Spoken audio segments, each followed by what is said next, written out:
집에 들어서니 맛있는 냄새가 코끝을 간지렸습니다. 퇴근 후의 피로가 한꺼번에 풀리는 순간이었죠. 거실은 깨끗하게 정돈되어 있었고 저녁 밥상이 식탁 위에 차려져 있었습니다. 아이들은 소파에 앉아 TV를 보고 있었고 아내는 주방에서 반찬 그릇을 정리하고 있었습니다. 다녀왔어? 뭐 이렇게 맛있는 냄새가 나? 왔어? 오늘 된장찌개 끓였어. 당신 좋아하는 두부 넣어서. 그래? 어쩐지 집에 들어설 때부터 배가 고프더라니까. 저는 상의 재킷을 벗어 의자에 걸어두고 식탁 앞으로 다가갔습니다. 밥상 위에는 된장찌개를 중심으로 간장 불고기, 고소한 계란말이, 애호박 볶음, 김치, 그리고 신선한 상추와 쌈장이 놓여 있었습니다. 아내는 이런 밥상을 매일 차려내는데 늘 대단하다는 생각이 들었습니다. 아빠, 오늘 회사에서 뭐 하셨어요? 아빠 힘들었죠. 아이들은 식탁으로 모여들며 제 옆에 앉았습니다. 딸은 초등학교 3학년, 아들은 초등학교 1학년. 매일 웃는 얼굴로 맞아주는 아이들을 보면 제 마음도 절로 밝아졌습니다. 오늘도 바빴지. 근데 우리 소미랑 주환이는 학교에서 잘 지냈어? 응, 오늘은 독서 시간이 있어서 재미있는 책 읽었어요. 나는 그림 그렸어요. 아내는 아이들의 접시에 불고기를 덜어주며 웃고 있었습니다. 아이고, 오늘 그림 시간도 있었어? 우리 주한이 그림 솜씨 또 늘겠네요. 그러게, 밥 다 먹고 아빠한테도 보여줘야겠다. 밥을 한술 뜨는데 된장찌개에서 두부와 감자가 씹혔습니다. 적당히 짭짤한 국물이 입안에 감돌며 피로가 사라지는 느낌이었습니다. 여보, 된장찌개 간이 딱이야. 우리 소미랑 주한이도 엄마 밥 맛있지? 네, 엄마 된장찌개는 최고예요. 맞아요. 엄마는 요리 천재야. 아이들의 칭찬에 아내는 얼굴이 붉어지며 웃음을 터뜨렸습니다. 아이고, 칭찬도 과하면 탈인데. 많이 먹어? 식사를 하며 아이들이 학교에서 있었던 일, 아내가 장을 보며 만났던 이웃 이야기를 듣다 보니 어느새 1시간이 훌쩍 지나 있었습니다. 아이들은 밥을 다 먹고 나서 소파로 가서 놀기 시작했고 저는 식탁에 앉아 식사를 마무리했습니다. 여보, 이렇게 매일 맛있는 밥을 먹으니 내가 회사에서 더 열심히 일해야겠다는 생각이 들어. 우리 가족 이렇게만 행복하면 되잖아. 그러니까 애들도 잘 크고 당신도 건강하고 이게 제일 중요하지. 저는 식탁에서 일어나 거실로 다가가 아이들과 함께 놀고 있는 아내의 모습을 보며 생각했습니다. 이 가족만 있으면 더 바랄 게 없다고요. 저녁 식사를 마친 뒤 아내는 설거지를 하고 있었고 저는 소파에 앉아 TV를 보고 있었습니다. 아이들은 거실에서 서로 장난을 치며 깔깔거리고 있었죠. 따뜻한 공기 속에서 평화로운 집안 풍경에 저도 모르게 미소가 지어지더라고요. 그때 아내의 핸드폰이 울렸습니다. 아내는 물기를 닦으며 핸드폰을 집어들었습니다. 어머님 안녕하세요. 잘 지내셨어요? 아내가 대답하는 말을 들으니 전화를 한 것은 저의 어머니인 것 같았습니다. 저는 처음에는 관심을 두지 않았지만 아내가 밝게 인사를 하며 통화를 이어가는 것을 들으니 문득 시큰한 기분이 들었어요. 그런데 이내 아내의 표정이 점점 어두워졌습니다. 네? 무슨 말씀이세요, 어머님?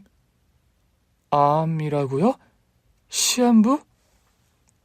저는 아내가 통화를 하는 모습을 보며 순간 깜짝 놀랐습니다. 아내의 얼굴에는 걱정과 당황이 가득했으니까요. 저는 TV를 껐고 아내를 바라보며 손짓으로 스피커폰으로 바꿔봐라고 말했습니다. 아내는 저를 힐끔 보더니 조용히 스피커폰으로 전환했어요. 그냥 어차피 오래 못 산다더라.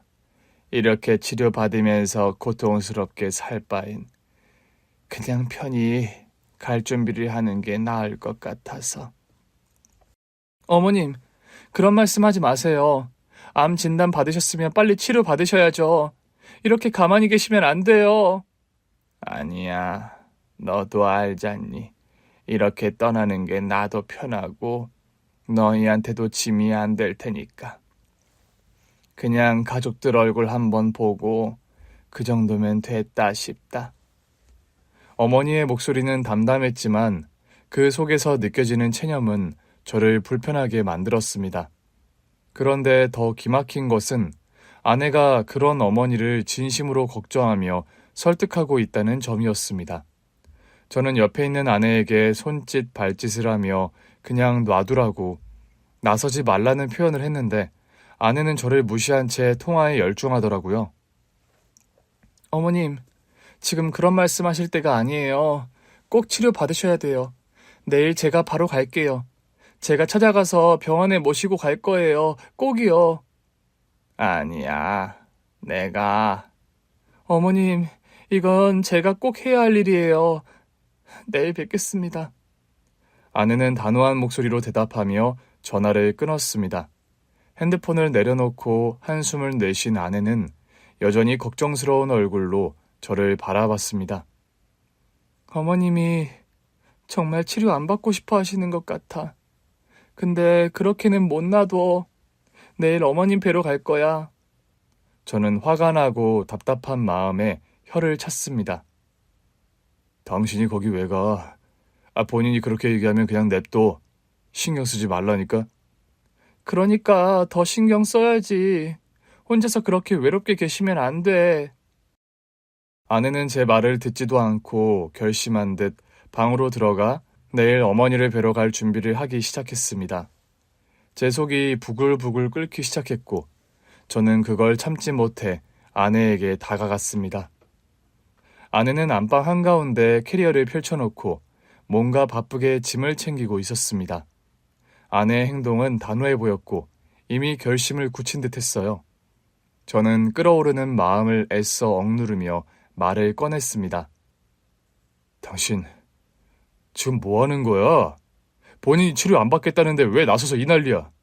그냥 놔두라고. 아내는 저를 쳐다보지도 않고 계속 캐리어에 물건을 챙기고 있었습니다. 짐 속에는 간병에 필요한 물건들이 하나둘씩 담겨가고 있었어요. 편안한 옷가지며 손 세정제, 마스크, 개인 물티슈, 간호용 물병, 푹신한 슬리퍼까지. 옷은 계절에 맞게 얇은 가디건과 면 티셔츠, 추위를 대비한 담요까지 깔끔하게 접혀 들어갔습니다. 심지어 병원에서 읽을 만한 책 두세 권과 어머님을 위한 영양 보충제를 챙기는 모습에 저는 어이없다는 생각까지 들었습니다. 정말 이해가 안 돼. 자기가 떳떳하지 않으니까 치료 안 받겠다는 거잖아. 그러니까 당신도 신경 쓰지 마. 그제야 아내가 저를 잠시 쳐다보았습니다. 아내의 눈빛엔 확신과 걱정이 섞여 있었죠. 당신은 그렇게 생각할지 몰라도 나는 아니야. 어머님은 치료를 받아야 해. 나중에 후회하고 싶지 않아. 후회?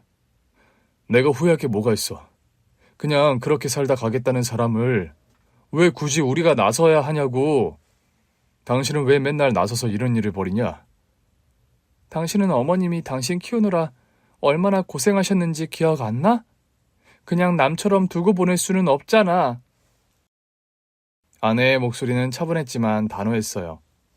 저는 뭐라고 말을 더 잇고 싶었지만 아내의 논리가 너무나 단단해서 무너질 수 없다는 것을 느꼈고 답답한 마음에 한숨만 나왔습니다.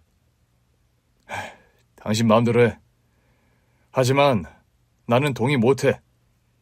그렇게 대화를 멈춘 저는 소파에 앉아 텔레비전을 켜며 마음을 가라앉히려고 했지만 생각은 꼬리에 꼬리를 물었습니다. 되돌아보니 아내는 여전히 캐리어를 정리하며 조용히 움직이고 있었습니다. 작은 메모장과 펜을 챙겨 넣는 모습에 아내의 계획이 철저하다는 것이 느껴졌습니다. 1시간 넘게 짐을 싸던 아내는 결국 캐리어를 다 채우고 침대 옆에 가지런히 두었습니다. 그날 밤 우리는 서로 등을 돌리고 누워 잠을 청했습니다. 침대가 꽤 넓게 느껴지는 밤이었어요. 제 마음에는 묘한 서운함과 화가 뒤섞여 있었습니다. 아내의 단호함이 이해되지 않았고 저를 무시하는 것 같은 기분도 들었죠. 다음 날 아침, 아내는 평소처럼 부지런히 움직이며 아침 식사를 준비했습니다. 저는 출근 준비를 하며 그녀에게 말을 걸었습니다.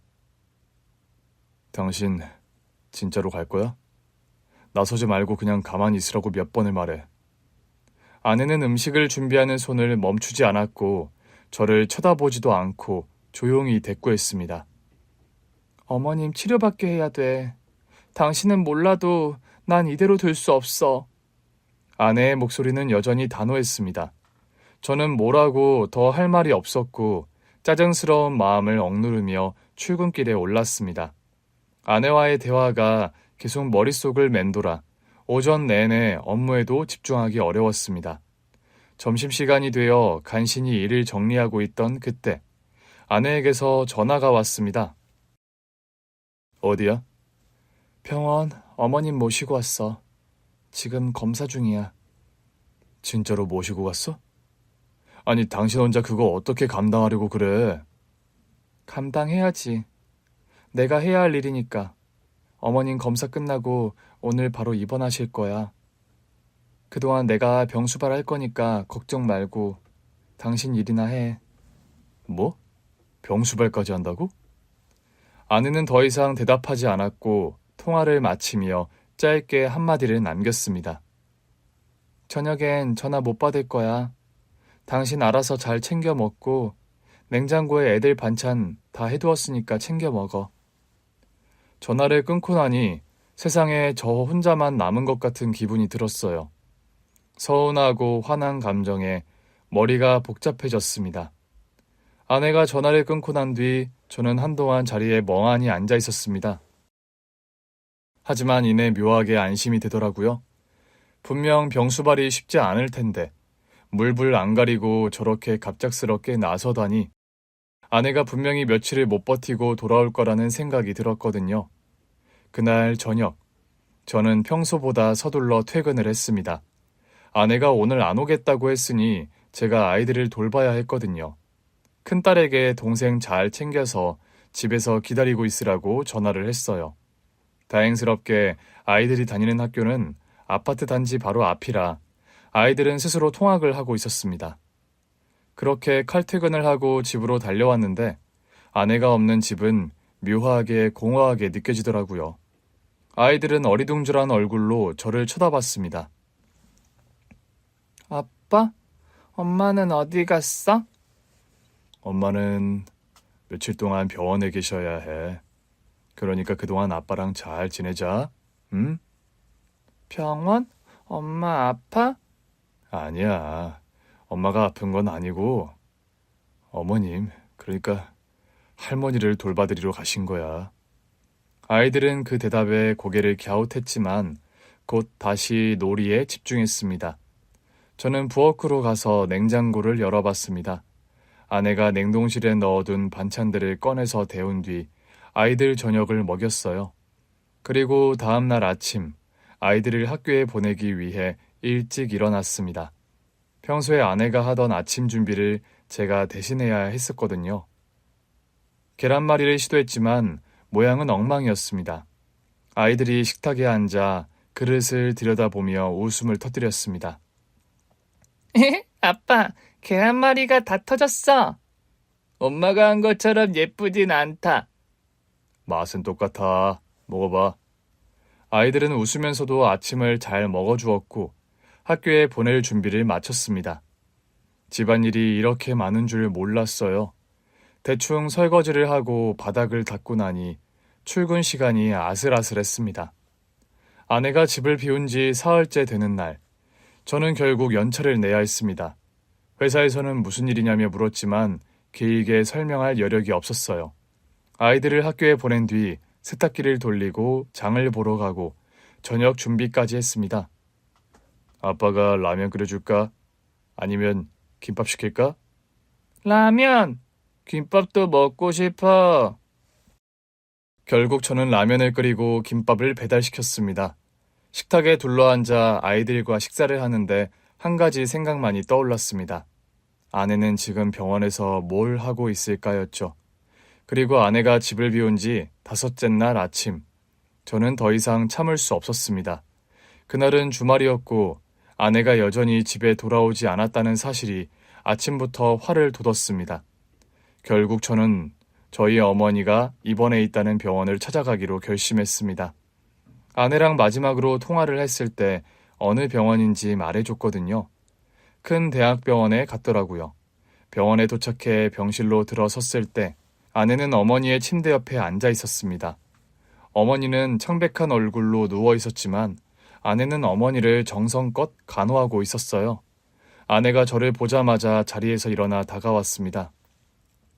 당신 어떻게 여기까지 왔어? 애들은? 왜 왔겠어?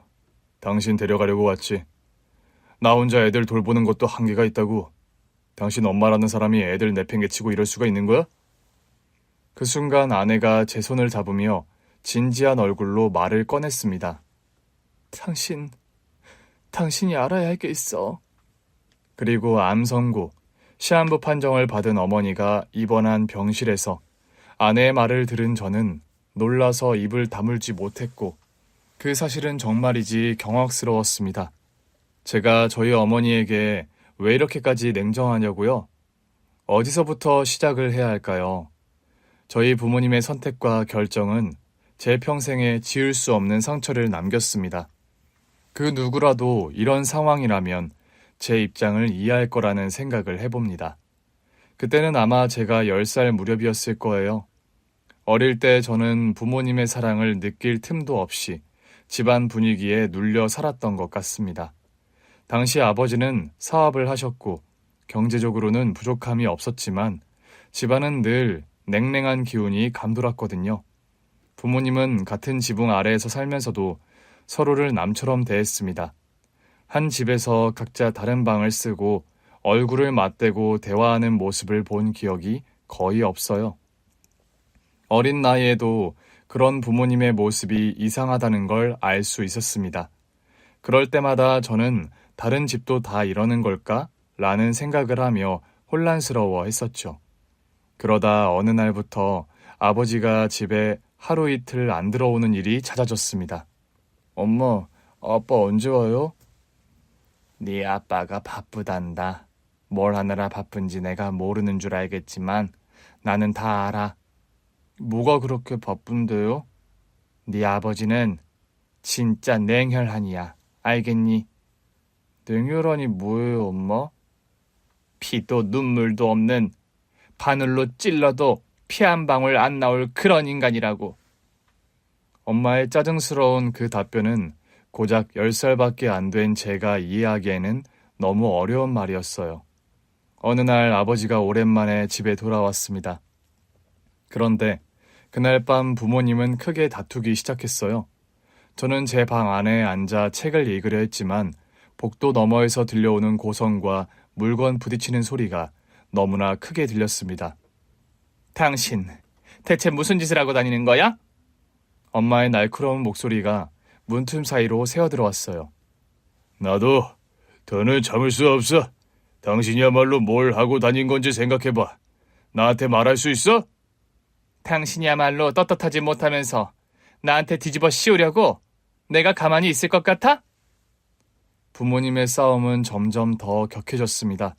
저는 침대 모서리에 웅크리고 앉아 이불을 머리끝까지 덮어쓰고 있었죠.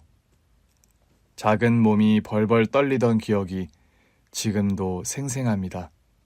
엄마, 아빠, 제발 싸우지 마세요. 속으로 몇 번이고 되뇌며 눈물을 흘렸지만 목소리가 밖으로 나가지는 않았어요. 두려움에 발목이 묶인 듯 아무것도 할 수 없었죠. 다음 날 아침, 집은 유난히 조용했습니다. 거실에는 어제 부서진 유리잔 조각이 어지럽게 흩어져 있었어요. 엄마는 그걸 쓸어 담으면서도 한마디도 하지 않았습니다. 아버지는 출근길에 가방을 챙기며 저를 한번 흘긋 보고는 아무 말 없이 문을 나섰어요. 그 뒤로 아버지는 집에 들어왔지만 엄마와는 한마디도 말을 하지 않았습니다. 그러던 어느 날 엄마는 한숨을 쉬며 저에게 말했습니다. 진호야, 이젠 아빠랑 내가 더 이상 같이 살 수 없을 것 같다. 엄마의 말은 제 머리를 망치로 내려치는 것처럼 충격적이었습니다. 하지만 그 말을 할 때 엄마는 너무나 담담한 표정을 짓고 있었어요. 왜요? 엄마, 아빠랑 싸우면 안 되잖아요. 그냥 다시 잘 지내면 안 돼요? 제 말에 엄마는 잠시 멈춰 서더니 제 손을 잡았습니다. 차가운 손길이었지만 그 안에는 어쩔 수 없는 체념과 애잔함이 담겨 있었죠. 진우야, 어른들 일은 너한테 설명해 줄 수 있는 게 아니야. 하지만 알아둬라. 엄마는 정말 노력했어. 하지만 더 이상은 안 될 것 같아. 그로부터 3개월 후 부모님은 결국 이혼을 하셨습니다. 그리고 제 양육권은 아버지가 갖게 되었어요. 그때는 몰랐지만 아마도 경제적인 부분이 작용을 했던 것 같습니다. 어머니가 집을 떠나던 날, 저는 방 창문에 서서 엄마의 뒷모습을 지켜봤습니다. 문을 닫고 나가는 소리가 무겁게 들렸고 제 마음속에 커다란 공허함이 자리 잡았어요. 그런데 부모님이 이혼한 지 6개월 만에 아버지는 한 여자를 집으로 데리고 왔습니다. 아버지는 차 한 잔을 마시며 무겁게 입을 열었어요. 너희 어머니랑은 이제 정말 끝이 났다. 그리고 우리와 함께할 사람이 생겼다. 이분은 앞으로 우리와 함께 살게 될 분이고 진호 너의 엄마가 되어줄 분이야. 저는 숨이 턱 막혔습니다. 새어머니?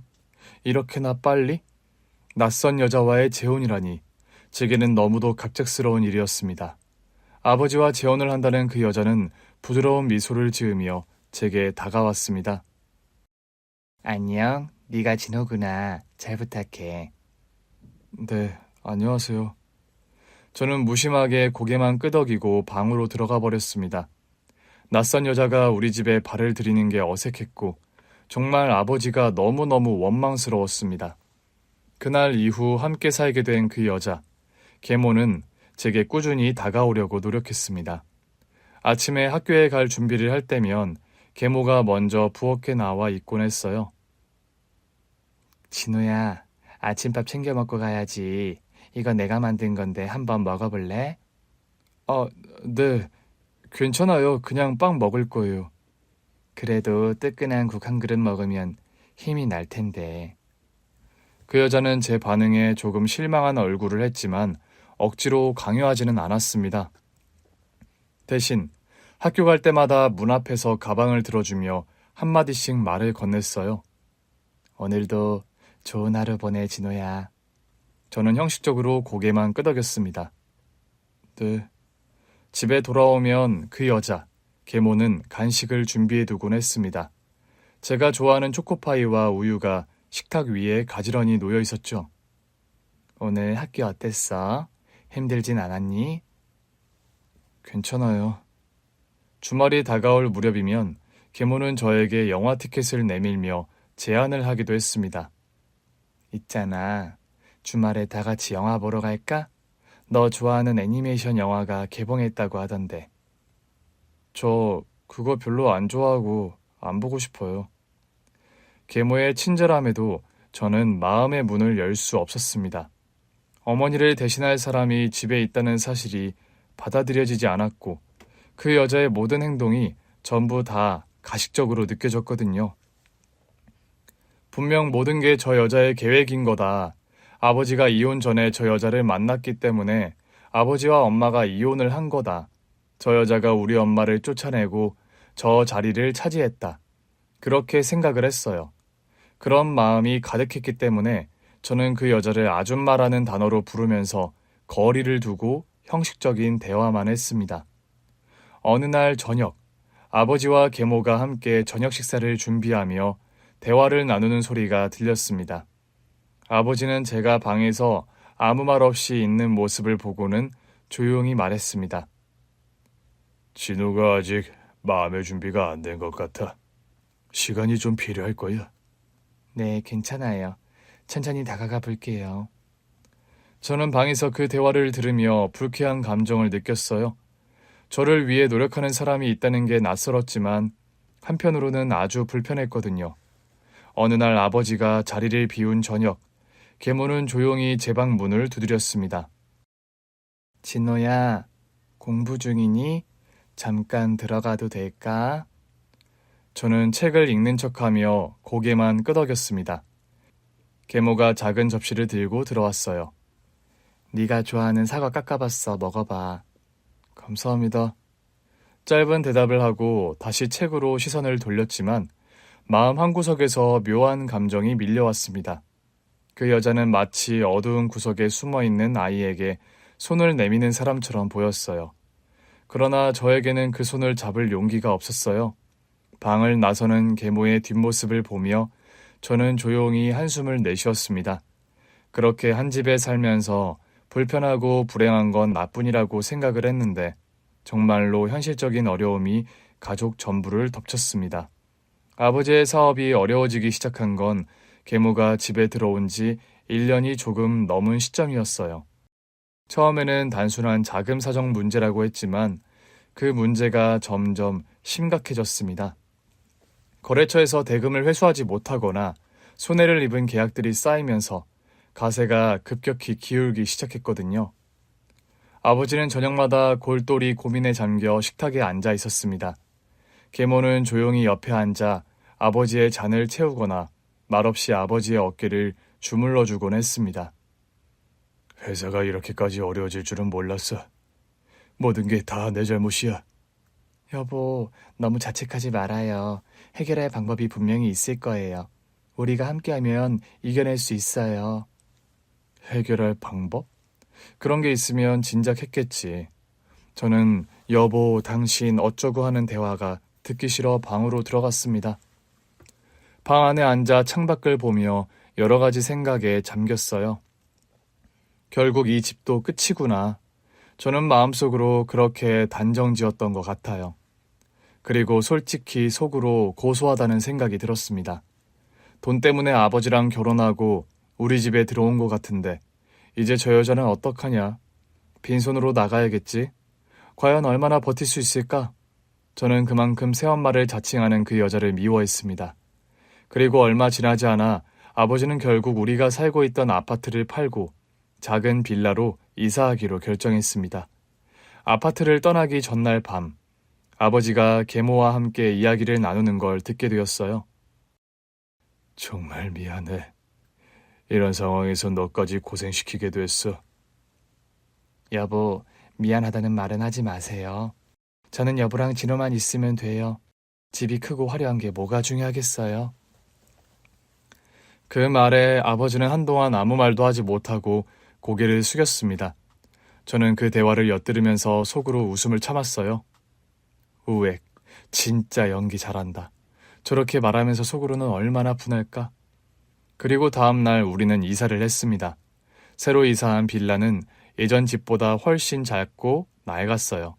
벽지는 군데군데 곰팡이가 피어 있었고 마루는 삐걱거렸습니다. 새 집에 도착한 날, 저는 짐을 내려놓고 한숨을 내쉬었습니다. 계모는 이삿짐을 정리하며 부엌에서 요리를 준비하고 있었습니다. 이사한 날이니 짜장면을 시켜 먹자는 아버지의 말에도 그 여자는 밥을 해먹어야겠다며 고집을 부렸어요. 작은 부엌에서 간신히 움직일 공간을 만들며 따뜻한 국을 끓였습니다. 진호야, 이리 와서 국이라도 한 그릇 먹자. 많이 힘들었지? 아줌마, 저는 됐어요. 너 언제까지 아줌마라고 부를 거냐? 몰라요. 아줌마를 아줌마라고 하지 그러면 뭐라고 해요? 계모는 한숨을 쉬었지만 더 이상 말하지 않았습니다. 그날 저녁, 저는 방에 틀어박혀 계모가 언제 떠날지에 대해 생각했습니다. 이 집도 곧 실증나겠지. 그리고 아버지를 떠나겠지. 그럴 수밖에 없을 거야. 하지만 그런 제 생각과 달리 계모는 저와 아버지를 떠나지 않았습니다. 아버지는 사업 문제로 매일같이 바깥을 돌아다녔고 집안일은 계모가 도맡아 했거든요. 계모는 낡은 집에 적응하기 위해 손수 커튼을 달고 벽지에 덧칠을 하고 마루를 닦았습니다. 저는 그런 모습을 보면서도 여전히 마음을 열지 않았습니다. 저게 다 기회를 노리는 거겠지? 버틸 수 있을 때까지 버텨보라지. 얼마나 버티는지 두고 보자. 이제와 생각하니 어린 나이임에도 불구하고 저는 도끼가 가득했던 것 같아요. 하지만 시간이 지나도 계모는 우리 집을 떠나지 않았습니다. 오히려 더 열심히 집안을 돌보며 아버지를 위로했어요. 그리고 그 모습이 제게는 이해가 되지 않았습니다. 그 여자가 진짜로 아버지와 저를 위해 이렇게 노력하는 건지 아니면 다른 목적이 있는 건지 혼란스러웠어요. 아무튼 그런 불편한 동거, 겉으로 보기에만 가족으로 보이는 그런 삶이 계속 이어졌습니다. 아버지 사업이 망하고 경제적으로 어려워졌지만 저는 그때 제가 할 수 있는 것에 집중했고 노력을 했어요. 대학 입학은 제게 하나의 전환점이었습니다. 부모님의 도움 없이 등록금을 마련하려면 아르바이트를 해야 했고 학점 관리를 위해 밤을 새우는 날도 많았습니다. 하지만 그 모든 과정이 제게는 도전처럼 느껴졌어요. 부모님의 도움 없이도 뭔가 해낼 수 있다는 자신감이 생겼거든요. 대학생활 동안 저는 사람들과의 관계를 최소화하고 공부와 일을 병행하며 바쁘게 지냈습니다. 그렇게 힘들게 대학을 졸업한 후 한 중소기업에 취직을 하게 되었고 첫 월급날, 작지만 제 힘으로 번 돈이라는 생각에 뿌듯한 마음으로 저녁에 치킨을 사들고 집으로 갔습니다. 진호야, 오늘 뭐 좋은 일이라도 있었니? 저 첫 월급 탔어요. 치킨 하나 사왔어요. 같이 드실래요? 새어머니는 환하게 웃으며 치킨을 세팅했고 아버지와 세 식구가 둘러앉아 조촐하게 축하 파티를 했습니다. 새어머니는 진심으로 축하한다며 제 앞에 닭다리를 놓아주었지만 저는 어색하게 미소를 지으며 닭다리를 먹었어요. 그때 즈음엔 새어머니를 아줌마라고 부르지는 않았지만 또 어머니라고 부르지도 않았습니다. 그냥 호칭 자체를 생략했다고 할까요? 어쨌거나 같이 산 세월이 길어지다 보니까 나름 적응을 한 거였죠. 그 후 몇 년이 지나 저는 지금의 아내를 만나게 되었습니다. 아내와 저는 대학 동창이었는데 대학에 다닐 때는 특별한 사이가 아니었거든요.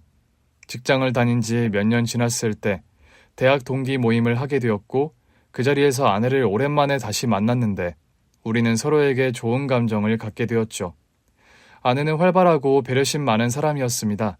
아내와 연애한 지 몇 년이 지나 결혼 생각을 하게 되었을 때 저는 가정사에 대해 솔직히 털어놓았습니다. 사실 우리 어머니는 새어머니야. 우리 부모님은 내가 어릴 때 이혼하셨거든. 그렇구나.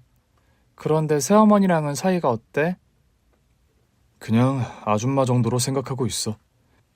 실제 지금은 그렇게 아줌마라고 부르지는 않지만 새어머니인 거지. 나한텐 친엄마도 새엄마도 별로 마음이 가는 사람이 없어. 아내는 제 이야기를 듣고 조용히 고개를 끄덕였는데 아내는 새어머니라는 존재를 그렇게 나쁘게 생각하지 않는 듯 보였습니다.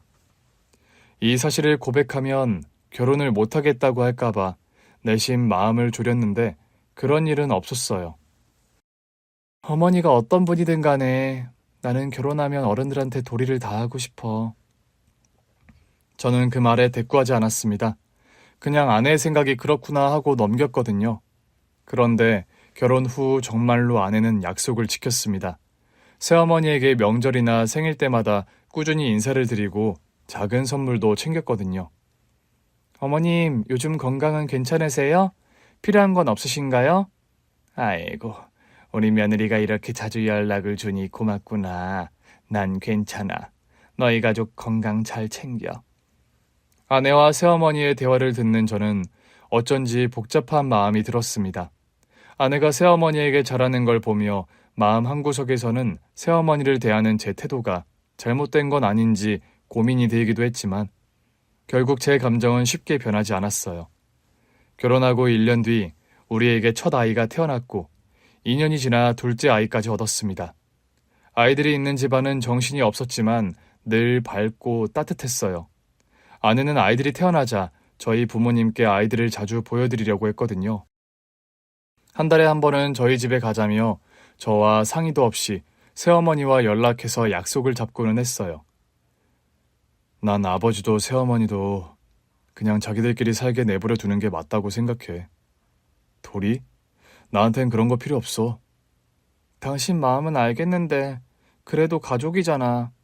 내가 잘하면 되니까 너무 신경 쓰지 마. 아내의 말이 맞았습니다. 아내는 진심으로 시댁에 도리를 다하며 저와 아이들을 잘 챙기는 사람이었어요. 그 덕에 저는 한동안 그 문제를 깊이 생각하지 않았던 것 같아요. 아니, 저도 모르게 아내를 따라다니다 보니 새어머니 아버지와 함께 살 때보다 더 많은 대화를 나누게 되었습니다. 하지만 그런 날들도 오래가지는 못했습니다. 저희 아버지가 갑작스럽게 세상을 떠나셨거든요.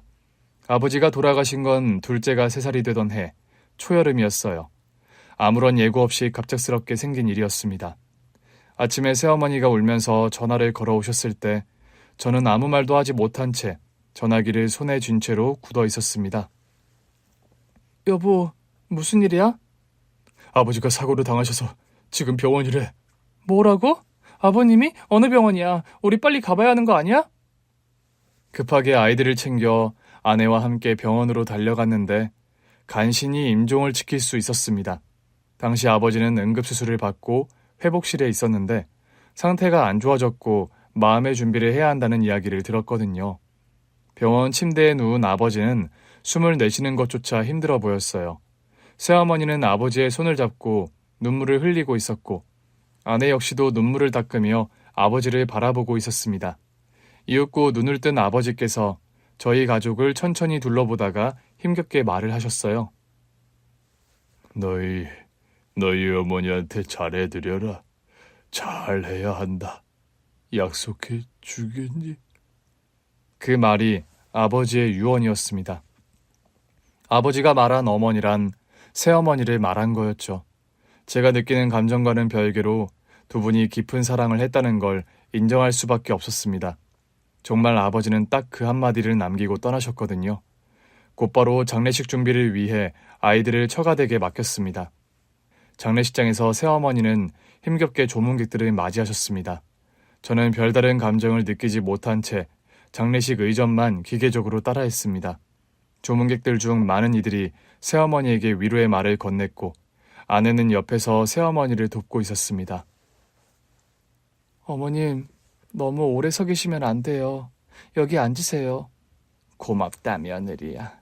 네가 없었으면 어쩔 뻔했을까. 그 장면을 보고 있던 저는 알 수 없는 감정이 일었습니다. 아내가 왜 이렇게까지 계모에게 잘하려 하는지 이해되지 않았거든요. 사실 아버지가 돌아가시기 전까지 아내의 노력 덕분에 아버지와 새어머니를 자주 찾아뵈며 관계를 조금씩 회복하는 것 같았지만 아버지가 돌아가신 이후 제 마음이 달라졌던 게 사실입니다. 그동안 그 여자가 새어머니였던 것은 아버지와 결혼을 했기 때문이었잖아요. 어떻게 보면 아버지가 돌아가신 걸로 그 연결고리는 끊어진 거니까 계속 관계를 이어갈 필요가 없다고 생각을 했어요. 이제 아버지도 안 계시잖아. 굳이 새어머니랑 자주 연락할 필요 없어. 그냥 알아서 사시게 냅둬. 그게 무슨 말이야. 어머님은 이제 혼자시잖아. 적적하실 텐데 내가 신경 써야지. 내가 말했잖아. 난 그렇게 가깝게 지내고 싶은 마음 없다고. 아내는 제 말을 듣고 잠시 멈칫하다가 조용히 답했습니다. 당신 마음은 알겠어. 하지만 어머님은 여전히 나에게 어머님이야. 내가 어머님께 잘하는 게 그렇게 못마땅해? 그래도 당신 키워주신 분이잖아. 저는 대답하지 못한 채 고개를 돌렸고 아내는 저를 바라보며 덧붙였습니다. 당신이 그렇게 말해도 나는 어머님께 잘할 거야.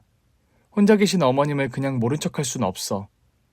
그 뒤로도 아내는 새어머니와 꾸준히 연락을 주고받았고 제게는 말하지 않고 아이들을 데리고 새어머니에게 다녀오곤 했습니다.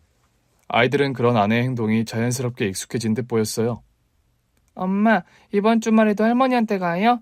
나는 친구 민지랑 놀이터에서 같이 놀고 싶은데. 그래, 이번에는 엄마랑 동생이랑만 갔다 올게. 소미는 민지랑 놀고 아빠랑 집에 있어? 저는 그런 아내의 말에 아무 대꾸도 하지 않고 신문만 읽는 척하며 넘어갔지만 속으로는 조금씩 불편함이 커지고 있었습니다. 하지만 아내의 생각이 저렇게 확고한데 그 고부관계를 굳이 막을 이유는 없다고 생각하며 애써 무시하려 했어요. 그렇게 몇 년이 흘렀습니다. 새어머니는 여전히 혼자 지내셨고 아내는 꾸준히 새어머니를 찾아가며 챙겼습니다. 우리 엄마 쫓아낸 상간녀 출신 계모가 시한부 암 선고를 받자 내 반대에도 계모 병수발을 하겠다고 집 나간 아내. 나 이혼당해도 어머니 모셔야겠어. 머리끄덩이라도 잡아서 집에 데려오려고 계모가 있는 병원에 간 순간 상상 초월 대반전이 일어나는데 어머님께서 다 말씀해 주셨어. 당신이 왜 그렇게 오해하고 있었는지 어머님은 다 이해하신대. 하지만 이제는 당신이 진실을 알아야 해. 진실? 무슨 진실? 당신 지금 집에 가기 싫어서 이상한 말 지어내는 거지? 나 여기 5일 동안 있으면서 어머님께 내내 들었단 말이야. 돌아가신 아버님 유언 생각 안 나? 당신이 진실을 알면 정말 후회할 거라고. 저는 고개를 돌려 새어머니를 바라보았어요. 병상에 누워있던 새어머니의 얼굴은 어느 때보다도 초췌했지만 그 눈빛에는 깊은 슬픔과 미안함이 깃들어 있었습니다. 진호야, 미안하다. 내가 너무 늦게 말을 했구나. 아니, 이렇게 늦게 말을 할 거였으면 무덤에 갈 때까지 말을 안 하는 게 맞는데 며느리애기가 간곡하게 이야기를 해달라고 해서 뒤늦게나마 털어놓게 되었어. 오랫동안 말을 하지 않았던 것은 너에게 상처를 주고 싶지 않아서. 네 아버지도 같은 마음이었다. 아줌마, 아니, 새어머니 도대체 무슨 말씀이신지. 새어머니는 잠시 말을 멈추고 눈을 감았다가 조용히 입을 열었습니다. 나랑 네 아버지는 너를 낳아준 너희 친엄마가 너에게는 좋은 엄마로 남아있기를 바랐어. 그래서 아무 말도 하지 않으려 했단다. 아내는 조용히 새어머니의 손을 잡아주며 저를 보았습니다. 저는 아내의 시선을 피할 수 없었고 새어머니의 이야기를 듣게 되었어요. 네 친엄마는 네 아버지의 사업이 잘 된 이후로 많이 달라졌어. 네 아버지는 식구들을 위해 성실하게 일했는데 네 엄마는 돈을 조금씩 빼돌리고 다른 사람과 어울리기 시작했지. 결국 네 아버지가 그 사실을 알게 되었고 겉돌게 된 거야. 명확하게 증거를 수집하지는 못했지만 사실 네 엄마가 만나는 상대가 누구인지 얼마나 많은 돈을 몰래 빼돌리고 있었는지 알게 되었단다. 그게 사실이에요? 아버지가 바람 피운 게 아니라 엄마가 바람을 피웠다고요? 새어머니는 고개를 끄덕이며 눈물을 흘렸습니다. 네 아버지는 끝까지 참으려 했어. 네가 엄마 곁에서 행복하게 자랐으면 했거든. 하지만 네 친엄마의 행동은 점점 더 심해졌고 결국 네 아버지는 이혼을 결심하게 된 거야. 어머님께서 말씀하시길 그때 아버님이 너무 괴로워서 고향으로 내려가셨대. 거기서 어머님을 만나셨고 오랜 친구로서 위로를 받으셨다고. 저는 말을 잇지 못했고 새어머니는 계속 이야기를 이어갔습니다. 나는 네 아버지가 그렇게 힘들 줄 몰랐어. 그때 당시 결혼은 전혀 생각하지 않았는데 네 아버지가 나에게 부탁하더구나. 네가 제대로 된 가정을 안에서 잘할 수 있게 해달라고. 그래서 네 아버지와 결혼했단다. 물론 네 아버지를 진심으로 사랑하고 아끼는 마음이었으니까 가능했지.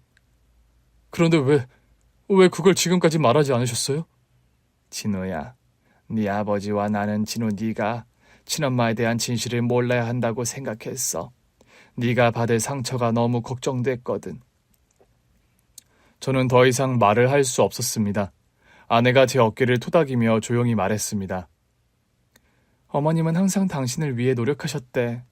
그리고 그 당시 아버님 사업이 어려워진 것도 사실 그 이혼한 당신 친엄마 때문이었다고 해. 아버님 돈을 빼돌린 것도 모자라 거래처 사람들한테 접근해서 투자를 권유하면서 사기를 치려고 하셨다고.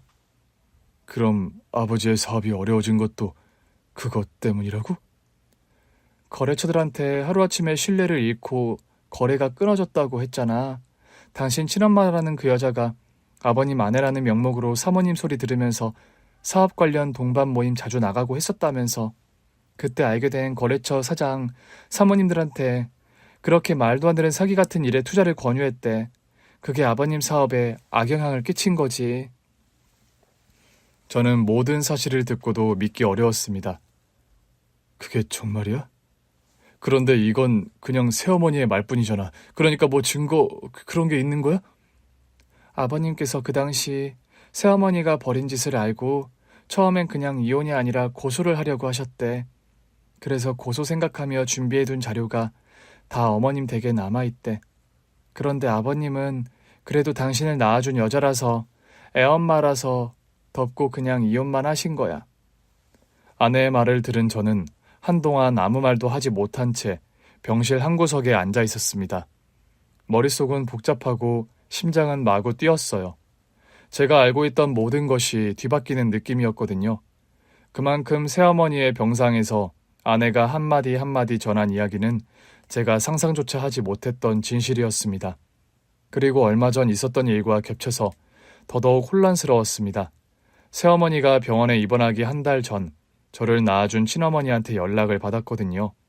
네, 제가 10살 때 아버지와 이혼을 한 뒤 단 한 번도 저를 찾지 않았던 그 친어머니였습니다. 모르는 번호로 문자가 왔는데 다짜고짜 엄마라면서 저한테 사진 한 장을 보내더라고요. 그런데 얼굴을 보니 제 기억 속에 있는 친엄마의 얼굴이 맞았습니다. 온종일 혼란스러워하다가 아내에게 솔직히 털어놨었어요. 사실 오늘 이상한 연락을 받았어. 이상한 연락? 무슨 일이야? 핸드폰을 꺼내 친모라는 사람에게서 온 메시지를 보여주었습니다. 메시지에는 친모라는 사람이 자신을 기억하느냐는 말과 함께 제가 보고 싶다는 말, 그리고 자신의 현재 모습 사진과 제가 어릴 때 함께 찍은 사진을 보내왔었습니다. 그때 아내는 천천히 생각을 해보라며 저를 다독여 주었었죠. 그런데 그날 병실에서 아내와 새어머니에게 들은 진실 이후 더한 이야기가 남아 있었습니다.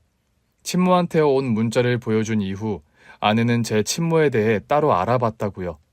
알아보니 여전히 무슨 투자 전문가 행세를 하며 투자 세미나 같은 곳을 다니고 있었는데 아내가 알아본 바로는 그 친모라는 여자는 완전히 망했다는 거였어요.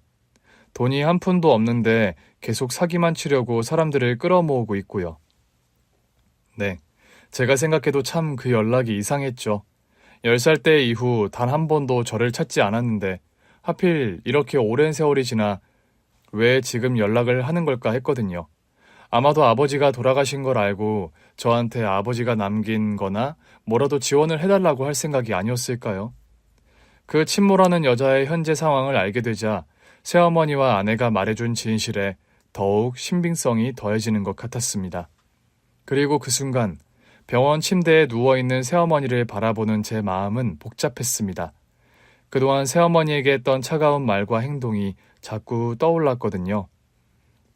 손에 쥔 물수건으로 새어머니의 손을 닦아드리면서 마음 한구석에서 계속 후회가 밀려왔습니다. 어머니, 제가 참 많이 못했었죠? 아무것도 모르고 그저 아버지와 어머니를 평생 원망만 했네요. 제가 정말 못난 놈입니다. 죄송해요. 새어머니, 아니 어머니는 미소를 띠며 고개를 살짝 저었습니다. 그런 말 하지 마라. 나는 그냥 네가 잘 자라줘서 그리고 좋은 가정을 꾸려서 행복하게 살고 있는 것만으로도 충분하다.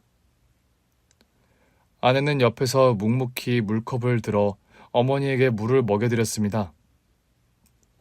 어머니는 물 한 모금을 삼키고 숨을 고르며 다시 말했습니다. 나는 네 아버지가 떠난 뒤에도 네가 나와 연을 끊지 않길 바랐어. 하지만 네가 나를 멀리하려고 했던 것도 이해했지. 네가 얼마나 힘들었을지 내가 왜 몰랐겠니? 저는 너무나 부끄럽고 죄송한 마음에 머리를 숙인 채 손을 꽉 쥐었습니다. 그래도 제가 잘못한 건 사실이에요. 아버지가 떠나신 후 어머니를 그렇게 외롭게 만든 걸 진심으로 후회합니다. 어머니가 저를 위해 얼마나 노력하셨는지 이제야 알았어요. 어머니는 잠시 눈을 감았다가 힘겹게 다시 떴습니다. 나에겐 너와 네 아버지가 전부였어. 네 아버지가 얼마나 힘들어했는지도 너를 얼마나 사랑했는지도 알았지. 그래서 내가 너에게 잘해주고 싶었어. 아내는 어머니의 손을 꼭 잡고 고개를 끄덕였습니다. 어머님, 저도 어머님께 잘해드리려고 했던 이유가 많았어요. 어머님이 항상 저희 가족을 먼저 생각하셨던 걸 알고 있었으니까요. 이제 제가 더 잘할게요. 어머니는 미소를 지으며 아내의 손을 살짝 쓰다듬었습니다. 고맙다. 네가 내 며느리라 참 다행이야. 어머니, 정말로 죄송하고 감사해요. 어머니가 아니었다면 저는 지금의 제가 되지 못했을 거예요. 앞으로는 어머니 뜻대로 제가 더 잘할게요. 고맙다. 이제는 나도 마음이 편하다. 네가 행복하게 사는 모습, 그것만 봐도 난 더 바랄 게 없다. 그날 이후 어머니는 항암 치료를 받으셨고 몸은 점점 쇠약해져 갔습니다. 아내와 저는 교대로 병실에서 간병하며 어머니의 곁을 지켰습니다. 항암 치료를 받은 뒤 퇴원을 했을 때 저희 부부는 어머니를 저희 집에 모셨습니다. 어머니와 함께 지내는 동안 아내는 암 환자에게 좋다는 온갖 음식을 공부하며 차려서 어머니의 식사와 약을 챙겼어요. 하지만 그런 정성 어린 노력에도 불구하고 결국 1년도 되지 않아 어머니는 세상을 떠나셨습니다. 그리고 어머니께서 남긴 유언장을 발견했을 때 저는 아내를 부둥켜 안고 그저 서럽게 눈물만 흘렸습니다. 어머니께서는 돌아가신 아버지가 남긴 재산과 어머니 자신이 평생 따로 모은 재산을 모두 제 아내와 저에게 물려준다는 것이었습니다. 그 유언장을 읽으며 제 눈에서는 눈물이 멈추지 않았습니다. 그동안 어머니라 부르지 않았던 그분이 제 삶에 얼마나 큰 영향을 미쳤는지, 그리고 얼마나 큰 사랑을 주셨는지 뒤늦게 깨달은 제 자신이 너무나 밉고 원망스러웠기 때문입니다. 맑은 하늘 아래 푸른 나무들로 둘러싸인 봉안당은 조용하고 평화로웠습니다. 가족들과 함께 아버지와 어머니를 모신 곳에 도착하니 저도 모르게 발걸음이 느려졌습니다. 한 손에 꽃다발을 들고 있던 아내가 저를 돌아보며 말했습니다. 이제 어머님도 아버님 곁에 계시니까 마음 편하게 인사드리자. 원래 아버지가 돌아가신 뒤 아버지의 고향에 아버지를 모셨었거든요. 어머니가 돌아가신 뒤 아내의 제안으로 아버지와 어머니를 함께 나란히 봉안당에 모시게 되었습니다. 아버지, 어머니, 오랜만에 왔습니다. 올해도 가족 모두 건강하게 잘 지냈어요. 저도 아내와 아이들 덕분에 더 열심히 살고 있고요. 어머니, 아버지 곁에 함께 계시니까 이제 외롭지 않으시겠죠? 어머니, 아버지, 제가 더 잘할게요. 가족을 위해서, 그리고 두 분이 저를 위해 해주신 모든 것을 잊지 않고 살겠습니다. 아내는 아버지와 어머니의 사진을 바라보며 말했습니다.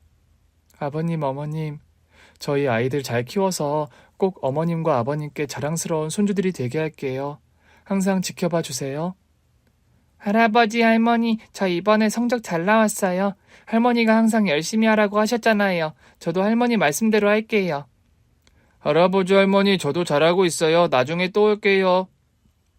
봉안당에서 나오는 길, 저는 문득 아내에게 말했습니다. 당신 없었으면 나 이렇게 못했을 거야. 정말 고마워. 뭘? 우리는 가족이잖아. 가족이란 게 이런 거겠죠. 서로를 지탱해주고 함께 걸어가는 것. 아내와 아이들 덕분에 저는 어머니와 아버지를 마음으로 받아들였고 제 삶도 조금씩 변하고 있습니다. 우리 가족은 매년 어머니와 아버지가 계신 곳을 찾아 인사드리고 있거든요. 이 모든 것이 아내 덕분이라는 걸 늘 잊지 않고 살아가고 있습니다. 오늘 준비한 사연은 여기까지입니다. 재미있게 들으셨다면 구독과 좋아요, 알림 설정까지 눌러주세요. 그럼 저는 다음 사연으로 찾아뵐게요. 오늘도 건강하고 행복하세요.